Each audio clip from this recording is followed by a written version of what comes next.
जो यंगस्टर्स हैं किस तरीके से लेखन को देखते हैं, और क्या आप भी यही मानते हैं कि रुचि बहुत कम हो गई है? क्योंकि कई बार ऐसा कहा जाता है कि किताबों के मेलों में या किताबों की दुकानों पे आजकल वो भीड़ नहीं है जो कभी हुआ करती थी।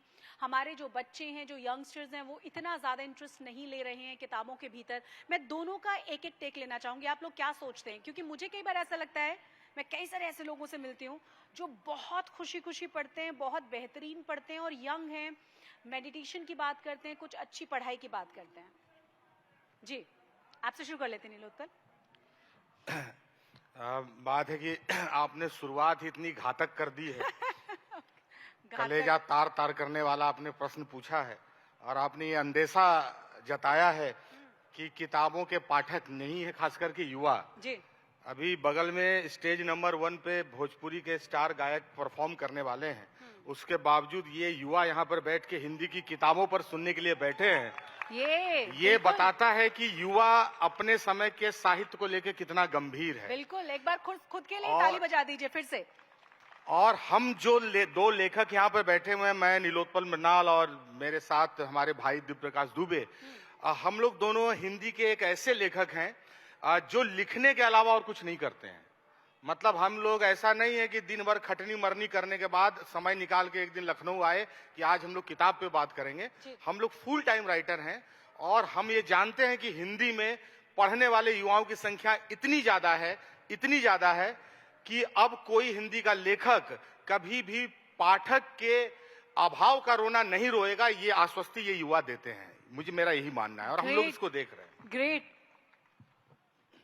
देखिए, मेरी हालत जब मैं नीलोत्पल पड़ोस में होते हैं ना, तो वैसे एग्जाम जब वाइवा होता था तो जैसे मेरा नंबर था रोल नंबर 35, तो 5-5 के बैच में लोग जाते थे क्लास में, है ना। मेरे बैचमेट भी यहाँ बैठे हैं।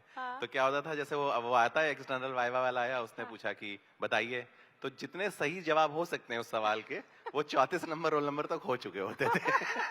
तो मेरे तक यही बचता था कि मैं उसको समराइज कर दूं। लेकिन मैं आपको एक बात बता रहा हूँ, हम लोग जब आ रहे थे रास्ते में और वहीं से हम लोग गुजर रहे थे, या अभी एग्जैक्टली आज से एग्जैक्टली 1 महीना पहले दिल्ली बुक फेयर में हम 2 लोग करीब 4 दिन ये रहे होंगे और 2.5 दिन मैं वहां था, 2.5 पौने 3 दिन दिल्ली पुस्तक मेले में। और हम लोग उस 2.5 दिन में खाने के लिए भी नहीं जा पाए।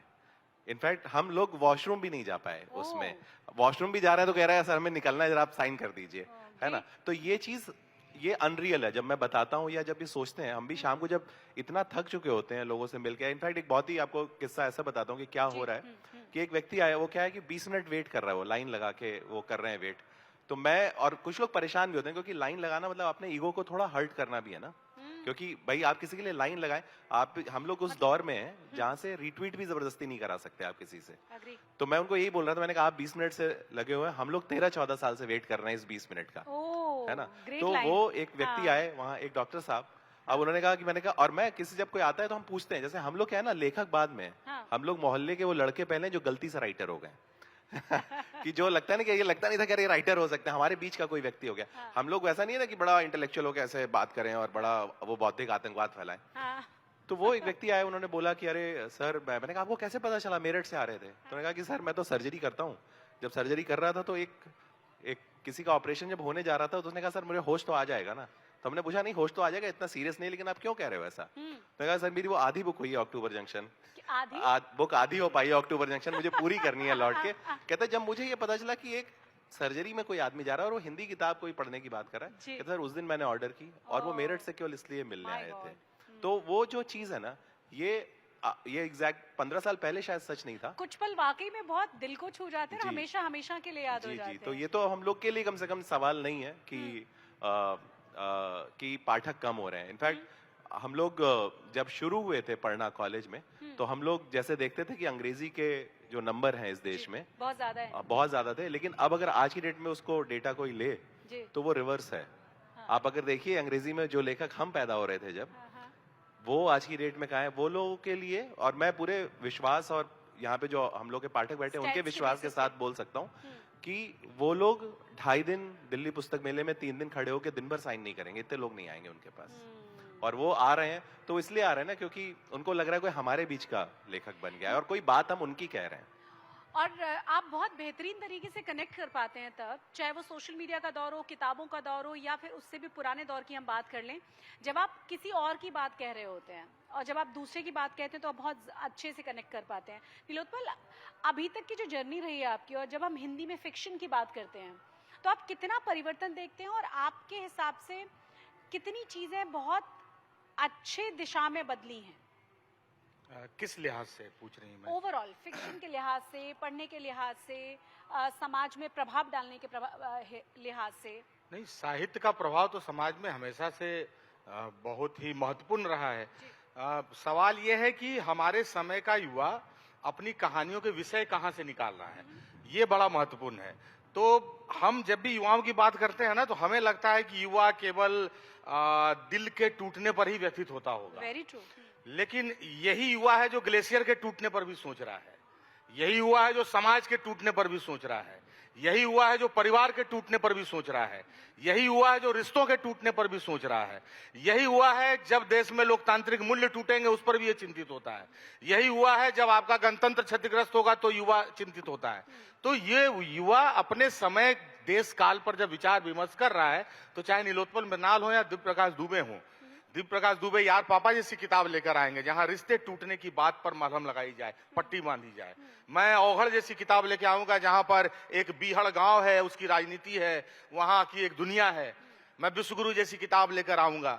अगर कोई लड़का यूं है कि वो अपने जवानी के जंजाल में फंसा हुआ है, उसको एक रोशनदान की जरूरत है, तो दिव्य प्रकाश दुबे टेंशन मत ले यार जैसी एक रोशनदान लेके आ जाएं जिससे एक रोशनी आए और उसके जीवन के जंजाल में कोई टॉर्च दिखा दे। तो ऐसी दुनिया खंगालने की जो कवायद है, हम लोग उस समय में लिख रहे हैं और हम लोग बहुत आसान्वित हैं अपने समय के पाठकीय परिधि को देखकर कि इसका वितान कितना विस्तृत हुआ है। और आज इंटरनेट की पहुंच के कारण किताबों की रिच बढ़ी है, किताबों की पहुंच गांव-गांव, कस्बों-कस्बों में पहुंची है।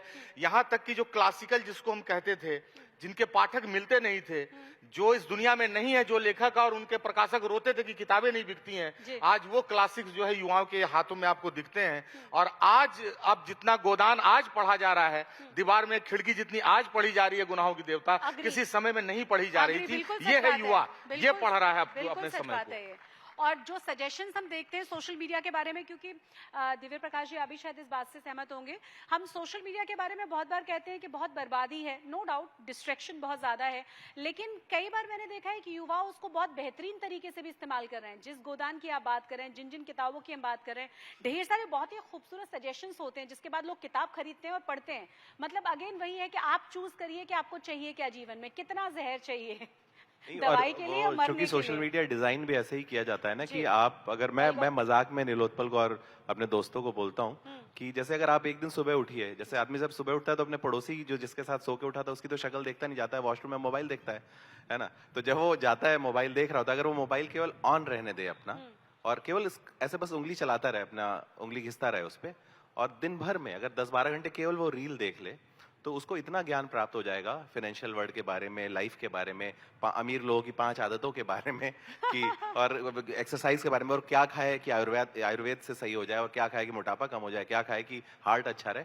वो जितना उसका ज्ञान है इस धरती पे, वो उसको 4-5 घंटे में इतना हो जाएगा जितना गौतम बुद्ध को लाइफ टाइम में हुआ था।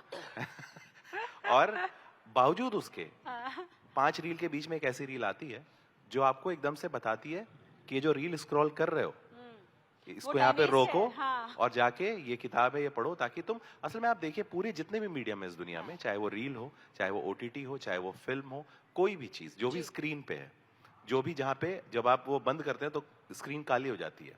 इसीलिए अगर आप देखेंगे कोई भी मीडियम जो एंटरटेनमेंट का है, वो आपको जब पॉज लेते हैं आप वहां पे, तो ये मौका नहीं देता है कि आप अपने अंदर झांकें। जब आप और किसी भी देश की आप घटिया से घटिया भी किताब पढ़ें, तो आप उस किताब में एक लाइन आपको मिलती है जो लगता है कि किसी ने आपके लिए आज से 100 साल पहले लिखी थी, और आप वहां पे किताब पलटते हैं, एक पॉज लेते हैं, और जो आप जिस खिड़की के पड़ोस में होते हैं उस खिड़की में बाहर झांकते हुए आप अपने अंदर झांक के देखते हैं कि आपकी लाइफ में क्या हो रहा है। आपको अपने से मिलने के लिए इतने डिस्ट्रैक्शन है, इसीलिए किताबें ज्यादा, जैसे अभी नीलोत्पल से कान में कोई व्यक्ति बोल रहे थे कि भैया कल रात में खन के हम रोए हैं, मत लिखा करिए ऐसी किताबें कि हम रोएं। आप किसी को रोना आसान है क्या? क्योंकि ये जब कमरे में बैठ के रोए होंगे तभी वो रोना पहुंचता है ना कहीं तक, है ना। तो ये बड़ा बड़ा मजेदार है ये देखना कि जब हमें लग रहा था कि सोशल मीडिया किल कर देगा किताबों को, सबसे ज्यादा हम लोगों को रील पे लोगों ने डिस्कवर वो किया फायदा हुआ है ना, कि उससे। बहुत ज्यादा। अभी आप देखिए ना, यहाँ पे वहां से हम लोग टहलते आ रहे थे, इतने में एक ने किसी ने कंटेंट भी बना लिया कि 2 किताबों का नाम बता दीजिए। ओह। तो वो ये बड़ा तो मजेदार बता चीज दीजिए है। 2 किताबों का नाम जो आप अगर 2 हमारे किताबों के दर्शकों नाम साथ जैसे शेयर अगर करना आपने किसी और दिन मेरे से पूछा होता, अगर आपने 14 फरवरी को कल पूछा होता तो मैं कुछ और बताता। हाँ। लेकिन चूंकि आपने 15 फरवरी 15 को को पूछा है पूछा है, तो हाँ। मैं बताऊंगा विश्व गुरु। और टेंशन मत ले यार। नई किताबें आई हैं ये, तो ये तो पढ़े। बट अगर मतलब किसी भी उसमें जैसे मुझे लगता है कि अगर हिंदी, अगर यहाँ पे एक आध लोग गलती से ऐसे बैठे हैं जिनको किसी बच्चे को ये शुरू करवाना हो, जो केवल इंग्लिश किताबें आपकी जान पहचान में लोग पढ़ते हो या जो भी पढ़ते हो, और आपको मन लगता है कि यार मुझे ऐसी किताब दे दो कि ये प्यार हो जाए इन हिंदी किताबों से, तो पहली किताब आप बिना शक शुबा के डार्क हॉर्स आप दे सकते हैं, नीलोत्पल ने जो लिखी थी। वो इसलिए नहीं मालूम है क्योंकि मजेदार जो नीलोत्पल ने तो जिस भी वजह से लिखी होगी, वो किताब ना असल में, जैसे ज्यादातर लोग हम लोग लाइफ में फेल होते हैं, है ना। हमारा, जब मैं यहीं पे आईआईटी की ट्रिवैक में कोचिंग कर रहा था और हमारा प्री के बाद रिजल्ट आया, तो जो गार्ड था ना उसने पूछा, और भैया तो क्या है ना, सिलेक्शन प्री के बाद आपको, जो सिलेक्टेड वालों का बैच इधर था, रिजेक्टेड वालों का उधर था जहाँ भीड़ थी, जी। तो उसने पूछा मेरे से कि भैया क्या हुआ आपका जब घुसने से पहले, किधर? तो मैंने कहा हम लोग तो मेजोरिटी में है। तो हमें इधर जाना है उल्टी तरफ। तो उन लोगों की कहानी कोई नहीं कहता। हम लोग देखें ना, सारी कहानियां क्या है कि कैसे एक अंडरडॉग ने क्या कर दिया, ये कर दिया, बट उन फेलियर्स की कहानी कौन कहेगा? वो जो राय साहब वहां गए और जिनका कभी सिलेक्शन नहीं हुआ, वो जब 32 साल की उम्र में लौटेंगे राइट। तो वो क्या करेंगे? तो इसलिए वो जरूरी किताबें पढ़नी चाहिए। बाकी आप, एक और लड़का है ऐसे ही, देवे प्रकाश नाम का। बट आप अगर आप लव स्टोरी पढ़ना चाहते हैं तो एक कसब नाम की किताब है, वो पढ़ सकते हैं। और फिल्मी दुनिया को समझना चाहते हैं तो एक मेरे बड़े पसंदीदा राइटर है राही मासूम रजा, उनकी एक किताब है सीन 75। वो एक घोस्ट राइटर की कहानी, वो आपको पढ़नी चाहिए अगर आपको छोटी किताब से पढ़ना या शुरू करना चाहते हो। और एक और छोटी किताब है मनोहर श्याम जोशी की, टटा प्रोफेसर, तो वो भी बहुत, कई सारी है। मतलब मैं तो किताब हमेशा अपने मन से पढ़नी चाहिए।